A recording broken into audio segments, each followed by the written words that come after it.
Cette vidéo va traiter du navigateur d'Ableton Live, qui est composé de 2 colonnes. La colonne de gauche qui permet de désigner une catégorie, ainsi que des places en dessous, et la colonne de droite qui permet en fait d'afficher le détail de ces catégories ou de ces places. On peut naviguer dans la colonne de droite en cliquant sur les triangles en regard des dossiers pour les développer, les réduire. On peut aussi utiliser les touches du clavier haut et bas pour se déplacer, ainsi que les touches droite et gauche pour développer ou réduire les dossiers. Tout en bas du navigateur, il y a un champ avec un petit casque. Lorsqu'il est activé en bleu, on va pouvoir en fait préécouter les objets qui sont visés dans la colonne de droite du navigateur. Les places dans Live, en fait, ne sont que de simples raccourcis vers des dossiers du disque dur de l'ordinateur. On peut en rajouter, on clique sur ajouter un dossier, on va donc par exemple rajouter le dossier téléchargement. Donc je clique sur téléchargement, on voit du reste dans ce dossier qu'il y a 2 fichiers son. On clique sur ouvrir et maintenant dans les places, on voit apparaître une nouvelle place, la place downloads, donc la traduction de téléchargement, qui contient effectivement les 2 fichiers son qu'on a vus tout à l'heure. À noter que Live ne présente dans les places que les objets qu'il est capable d'exploiter. 3 de ces places, en fait, sont très importantes. Il s'agit du trio PAX, bibliothèque utilisateur et projet actuel. Ces 3 places sont installées par défaut lors de l'installation de Live et on ne peut pas les supprimer. Contrairement aux autres places que l'on peut supprimer en faisant un clic droit sur la place et en choisissant l'option retirer de la barre latérale. Alors on va détailler ces places. On va commencer par la playlist projet actuel qui présente en fait tous les objets référencés par le projet en cours. Donc là, pour l'instant, il n'y a aucun projet qui est ouvert, donc évidemment, on ne voit rien. Et donc, je vais charger un live set dans le projet Playing Live. Là, je vais charger ce live set là. Donc maintenant, si je retourne dans ma playlist projet actuel, on voit que la colonne de droite me présente tous les objets référencés par le projet en cours. Donc, ces objets, ça peut être des fichiers son, hein, comme cela, des live sets avec les pistes qu'il contient et même éventuellement les clips contenus dans ces pistes.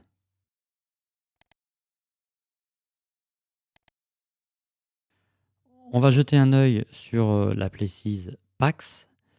La place PAX contient en fait toutes les ressources qui sont proposées par Ableton. Par exemple, la ressource Core Library, qui est la ressource de base, hein, qui est fournie avec la version standard de Live, qui contient donc des samples que l'on peut préécouter. Également des clips, donc, qui sont des samples qui ont été éventuellement warpés, bouclés. On va aussi pouvoir trouver des devices, donc des presets d'effets audio ou d'instruments, ou même d'effets MIDI. On va aussi trouver des kits de batterie.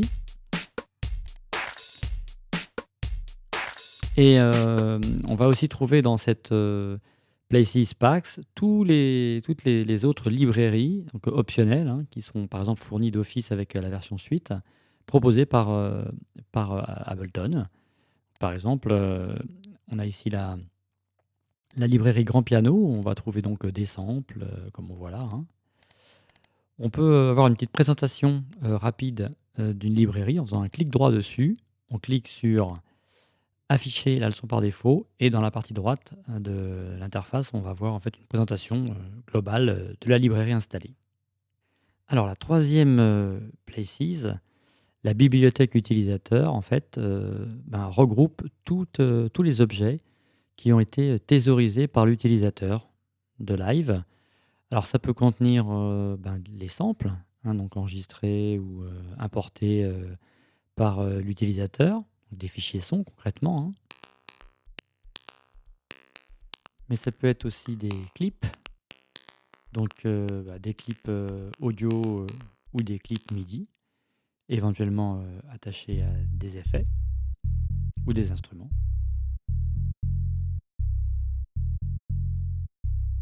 Ça peut être également, ben, des fichiers MIDI tout simplement ou encore, des presets.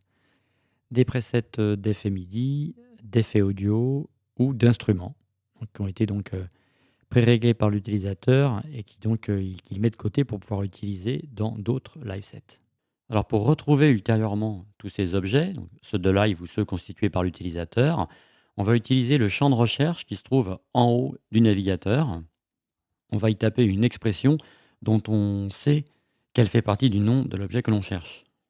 On va taper par exemple, l'expression métro et dans la partie droite, ben, on voit apparaître, un dossier qui va contenir, toutes les instances qui contiennent l'expression métro et bien sûr toutes les instances dans la places visée à gauche, donc en l'occurrence la bibliothèque utilisateur. Les résultats sont contextualisés dans leur arborescence. On trouve ici donc 3 samples AIFF. Si maintenant, je m'intéresse, à des instances qui contiennent métro mais dans les packs, bah, je clique sur la places pack et dans la partie droite, je vois apparaître en fait les instances, qui contiennent l'expression métro. Encore une en dessous. Voilà, c'est un Max Audio Effect qui contient l'expression métro, c'est le métronome. Dans la playlist projet actuel, on voit qu'il n'y a aucune instance qui contient métro, Ableton Project non plus, son en vrac non plus, vidéo non plus. Alors si je veux, avoir une vision générale de toutes les instances qui contiennent l'expression métro dans toutes les places à la fois, je vais cliquer dans la catégorie tous les résultats. Et donc cette fois, à droite, on a donc tous les résultats, toutes places confondues, et cette fois non contextualisés. Dans le sens où la colonne de droite ne présente pas l'arborescence réelle, physique, que l'on avait lorsqu'on faisait une recherche par places. Donc si on veut retrouver cette origine physique, on fait un clic droit sur l'objet, on choisit afficher dans places, et à gauche s'affiche la places, et dans la colonne de droite, l'arborescence jusqu'à l'objet cherché. À noter que la catégorie tous les résultats est une catégorie éphémère, c'est-à-dire qu'elle n'apparaît que lorsque l'on a initié une recherche. Si je clôt ma recherche, métro, et que je sélectionne une autre places, on voit que la catégorie tous les résultats a disparu. On va expliquer maintenant à quoi servent les catégories qui sont placées au-dessus des places. L'intérêt des catégories, c'est d'accéder en fait aux mêmes objets que dans les places, mais à travers des critères. Ces critères, ça peut être tout ce qui est effet audio, plugin, clip, sample, etc. Par contre, toutes les catégories ont un critère commun, c'est l'appartenance obligatoire à une des fameuses 3 places qu'on a citées antérieurement, PAX, bibliothèque utilisateur, projet actuel. Par exemple, la catégorie sample présente tous les samples, donc les fichiers sons, qui sont contenus dans les places PAX, bibliothèque utilisateur et projet actuel. En revanche, la catégorie sample ne présente pas les samples, donc les fichiers sons, qui se trouvent dans son en vrac. Encore un exemple. Dans la places son en vrac, on a un fichier qui s'appelle Dolby D. Dans vidéo, dans le dossier, dans la places vidéo, si j'initie une recherche sur le critère Dolby, je ne trouverai aucun objet. Bien sûr, j'en trouverai un dans son en vrac, puisque le fichier est là. Et donc, dans la catégorie sample, on n'aura rien du tout. En revanche, dans tous les résultats, on va trouver plusieurs instances de Dolby, dont celle qu'on cherchait, puisque tous les résultats incluent toutes les places. Ah, ça, c'est vraiment un point très important en fait à assimiler, hein.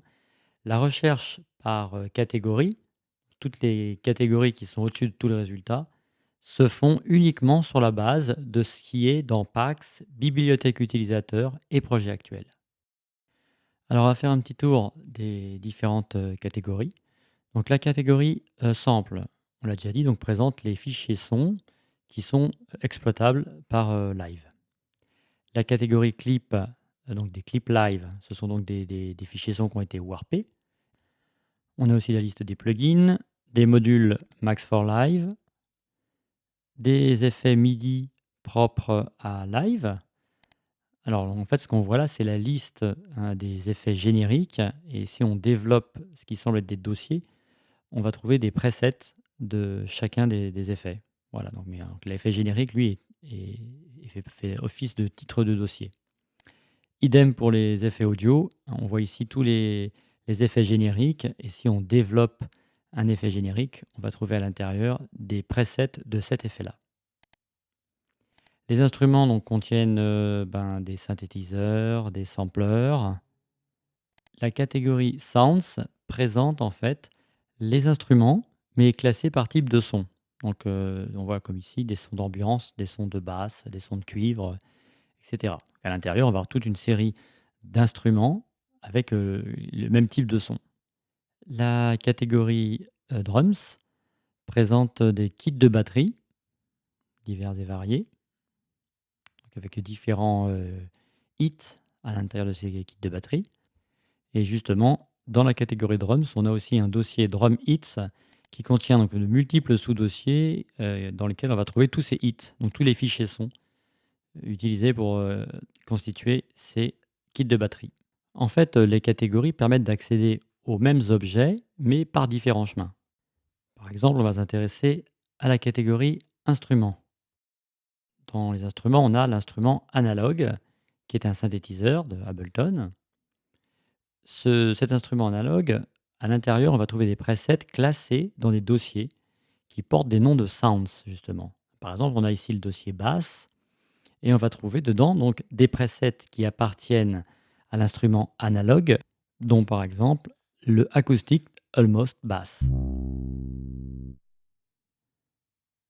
On pourrait aussi aller écouter d'autres instruments, comme l'instrument électrique par exemple, qui est un autre synthétiseur de Ableton Live, qui contient également un dossier intitulé basse et dans lequel on va trouver un preset. Voilà, ça c'est le son donc du preset Subwooble 2 de l'instrument électrique. Alors si maintenant on regarde dans la catégorie Sounds, on va retrouver en fait un dossier qui s'appelle basse. Et si on regarde dans ce dossier, on va trouver un preset qui s'appelle Acoustic Almost Bass, qui est donc un preset qui est lié à analogue. Et on va trouver également un autre preset qui va s'appeler Subwooble 2, qui est donc lui lié à l'instrument électrique. Alors, ce qu'il faut retenir quand on fait une recherche dans Live, la catégorie tous les résultats référence toutes les places. En revanche, toutes les autres catégories autres que tous les résultats ne référencent que les places packs, bibliothèque utilisateur et projet actuel. On peut préciser pour finir que Live match les résultats quelle que soit la casse. Il ne fait pas la différence entre les majuscules et les minuscules. En revanche, pour Live, les accents sont des caractères discriminants. Un E ou un E pour Live, ça n'est pas la même chose.